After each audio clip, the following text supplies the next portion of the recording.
Wei Qian had stared down his own biological mother and spat the word bitch to her face. He certainly wasn't about to show any deference to this wretched old woman. On the spot, he let out a mean, venomous sneer. Who the hell do you think you are? If you want a scram, then get the fuck out by yourself. Keep your hands off my sister. Don't think just because you've only got a few years left to live that I won't hesitate to send you to an early grave. He was thoroughly unrefined given his brutal upbringing. If he had somehow turned out polite and educated, he would have had to be a transmigrator from another world. The old woman had lived for nearly 70 years, yet she had never encountered such a lawless, disrespectful bastard.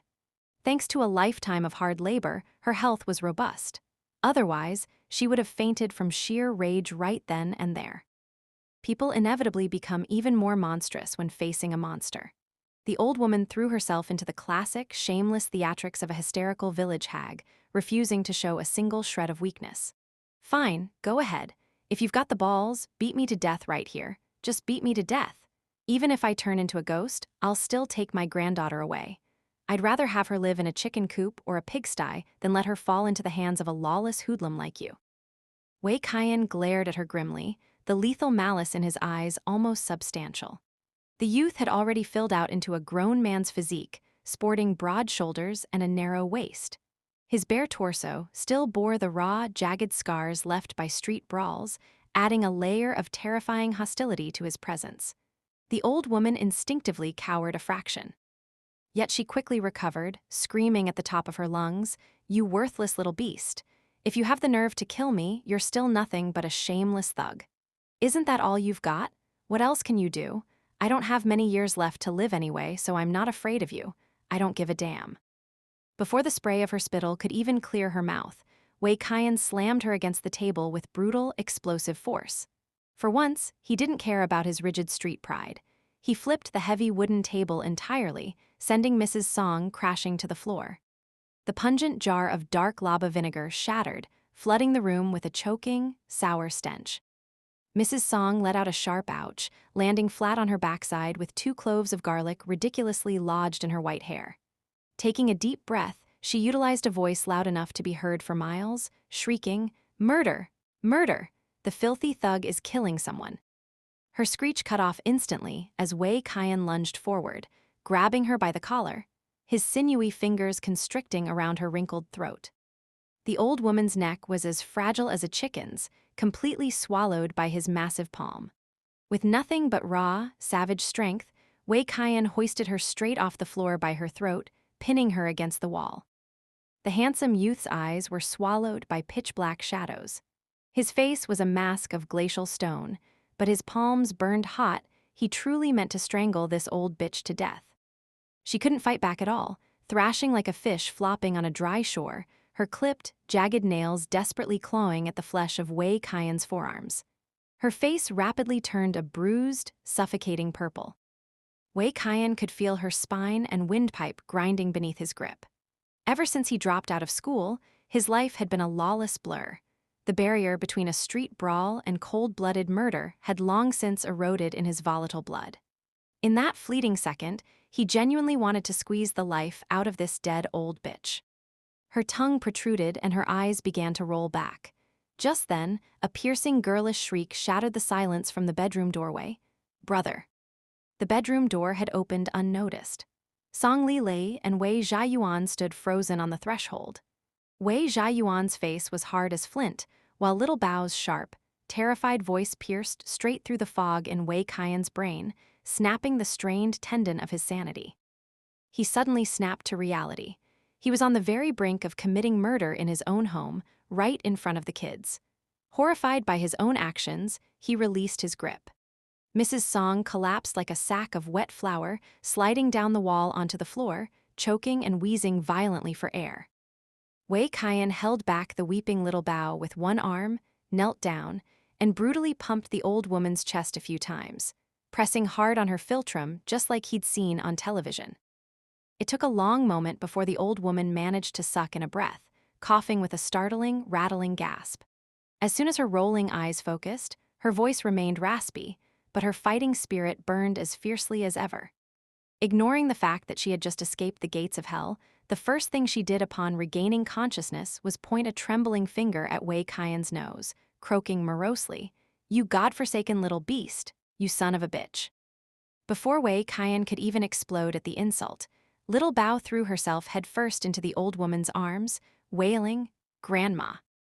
Thinking of how desolate her twilight years had become, widowed, destitute, traveling thousands of miles to the city only to find her son dead, and now bullied within an inch of her life by a young beast, Mrs. Song was overcome with a profound, crushing sorrow.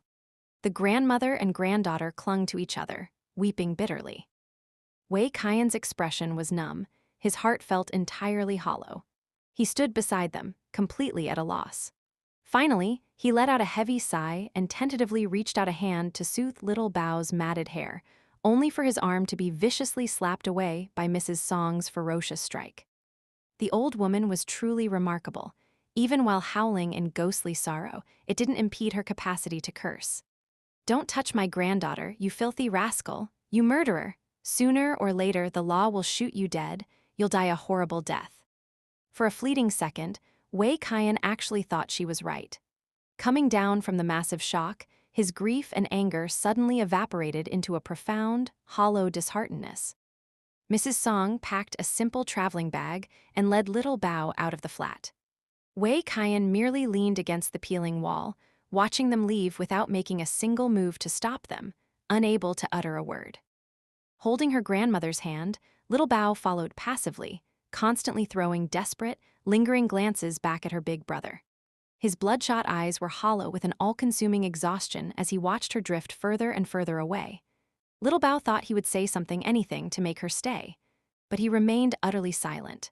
That silent, broken gaze branded itself onto her simple, clueless heart for the rest of her life, never to be erased. The front door slammed shut with a heavy bam in Wei Qian's face. For a long time, he sat flat on the floorboards as if all the strength had been violently drained from his bones. He lit a cigarette, leaning his head back against the wall. Dangling the smoke between his lips, his mind went completely blank. He couldn't cry, and he couldn't laugh. He wanted nothing more than to fall backward and sleep forever, but he knew sleep would remain elusive. Pocky was gone, Little Bao was gone, sleep could go to hell. Wei Yuan silently crept over, placing the ashtray into Wei Qian's hand, pressing his small body carefully against his side. Observing that his big brother wasn't annoyed by his presence, the boy ventured closer, wrapping his arms tightly around one of Wei Qian's biceps. Realizing the older youth didn't object, he tentatively squeezed himself entirely into Wei Qian's embrace, burying his face into his chest, inhaling the sharp, acrid scent of cheap tobacco. "Pocky is dead," Wei Qian spoke suddenly. Wei Yuan raised his head. He saw Wei Qian's unfocused gaze staring blankly at the floorboards, intuiting that these words weren't actually meant for him.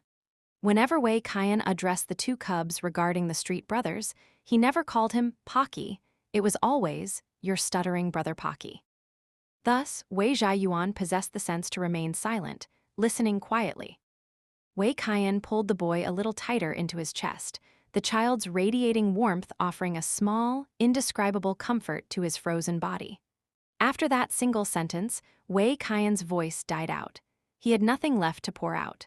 Suffering had thoroughly dulled his nerves. He had long since lost the ability to express his feelings truthfully. By the time Wei Qian finished smoking every last cigarette on his person, he finally remembered Wei Yuan. The child had already fallen fast asleep in his arms like a tailless bear cub clinging to a tree branch. The boy was beginning to experience his adolescent growth spurts. His feet had shot up first, approaching the size of an adult man's. Though his bones were still tender and limber, he was no longer short when standing up, yet when curled tight, he still shrank into a small, vulnerable ball. Growing up so damn slowly, Wei Qian lowered his eyes, letting out a sharp, quiet sigh. Stubbing out the final ember, he bent down, carefully scooped the sleeping child into his arms, and carried him to the bed. Flicking off the switch, he lay down beside him in the dark. There was something terrifyingly powerful about the sudden weight of the darkness. It crushed his braced strength and self-righteous numbness almost instantly. Wei Qian opened his dry, burning eyes into the void. "I really am nothing but a trashy, filthy hoodlum," he thought bitterly. Even the sister I raised with my own 2 hands refuses to stay with me. A person like me, scraping by such a miserable, difficult existence. My life doesn't possess a single shred of value. What's the point of living? Might as well be dead. Wei Qian had been born in the dead of winter, at the tail end of the 12th lunar month. Technically, he hadn't even reached his 17th birthday. He hadn't lived long enough to become a man, yet thoughts of the grave claimed him first. Of course, despite the dark pull of the thought, Wei Qian didn't die. Dying wasn't as simple as a passing whim. Even if he despised his own existence, he didn't dare die. He still had to figure out how to care for Pocky's mother. He still had to retrieve Pocky's corpse from the morgue. He couldn't wash away the sins and suffering his brother had carried in life, so the only thing left to do was clean up his remains and grant him a proper, dignified burial. Weighted down by the heavy shackles of the living, he couldn't afford the luxury of death. Wei Qian continued to live his days wrapped in a gloomy, hollow numbness. Every day, he reported to Brother Li's nightclub to work as a street enforcer, taking the man's dirty money while burying a roaring, monstrous hatred deep within his chest. Only in the dead of night, staring wide-eyed at the stained ceiling, would he remind himself over and over again, "Sooner or later, I will take Li Feng's life." During the day, he forced himself to sit down with Fatty San to manage the aftermath of Pocky's death, debating whether they should break the news to his mother and calculating when they could discharge her from the ward. Only Wei Qian, who was home for the winter school vacation, remained by his side in peaceful, absolute silence, at least offering a living, breathing presence in the empty flat. Only the boy could make Wei Qian feel a faint spark of life. The cub was still so young, still innocent of the world's horrors, still possessed a future, and still relied on him with unreserved devotion. Wei Qian was raising Wei Qian, yet he was simultaneously drawing a microscopic sliver of hope from the child.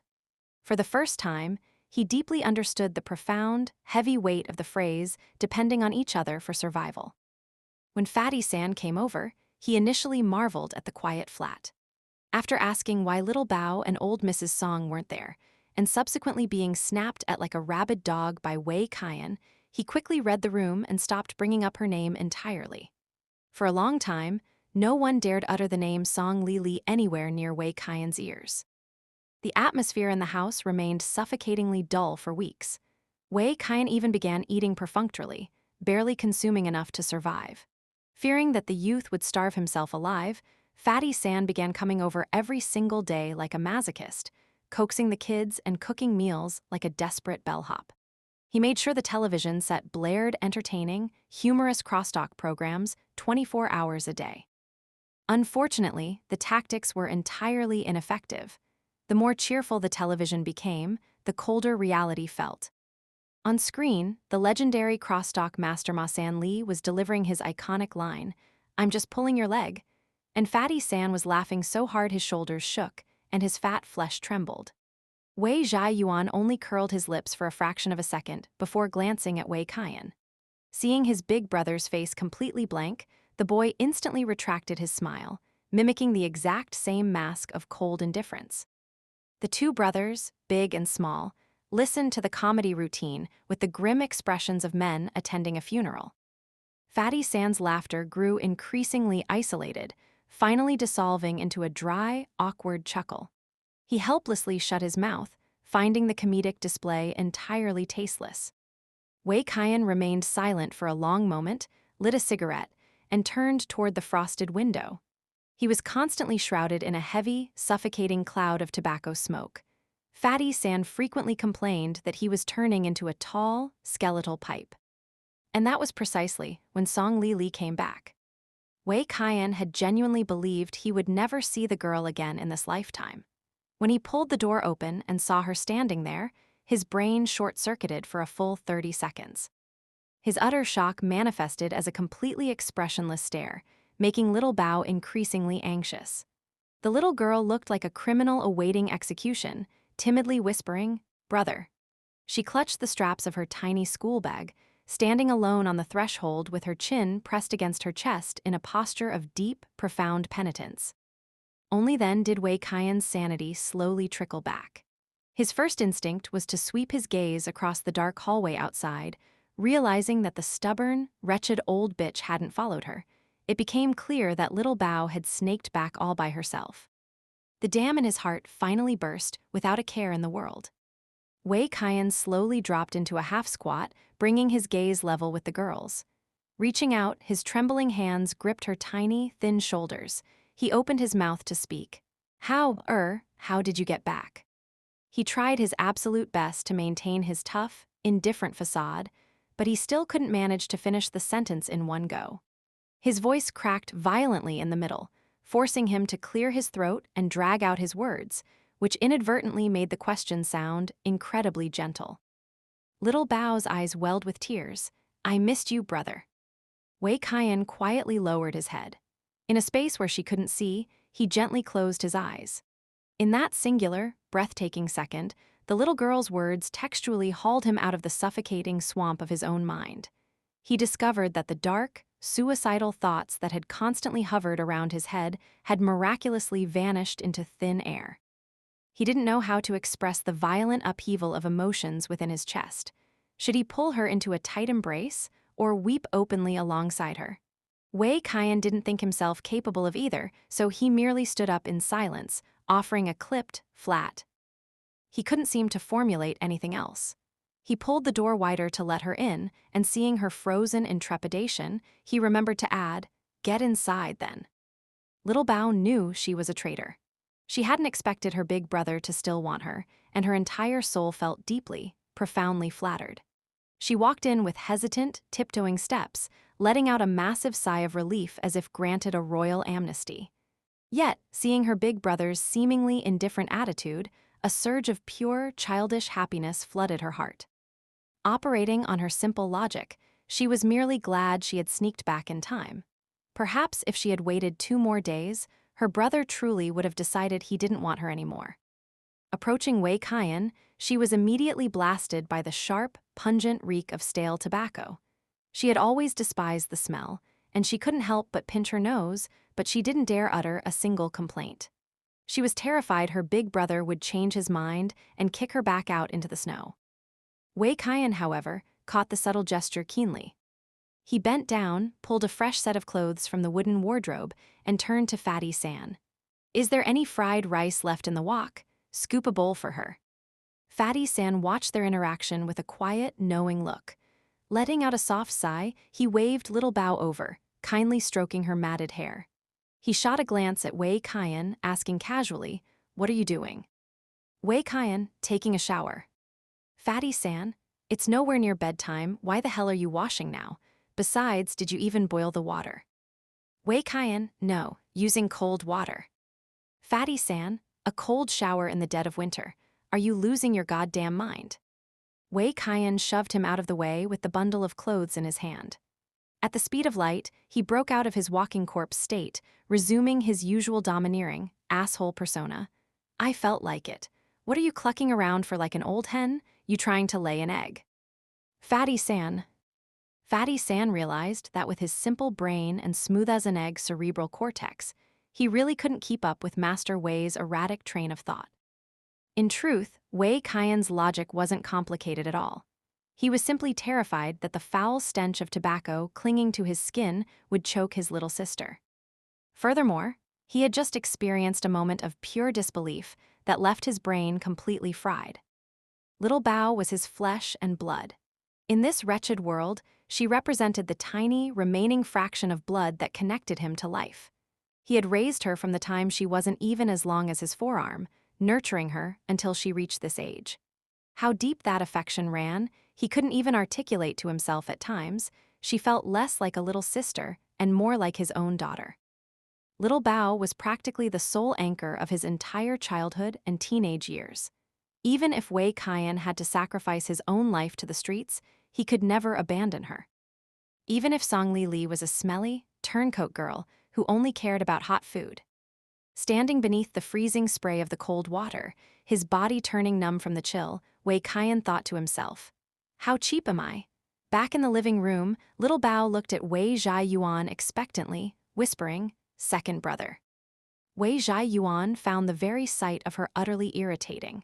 He didn't want to spare her a single glance. On one hand, his heart bled for the immense suffering his big brother had endured. On the other hand, he had coldly witnessed the entire interaction between his big brother and Little Bao. Wei Qian's subtle, introspective displays of deep affection were completely misread by the oblivious girl, and even Fatty San remained blind to them. Wei Qian was the only one who somehow comprehended the profound depth of his brother's love, and the realization only left him increasingly upset and jealous. Suddenly, without anyone ever teaching him, Wei Qian realized that ruthlessly competing for his brother's favor was the only true path forward in his life.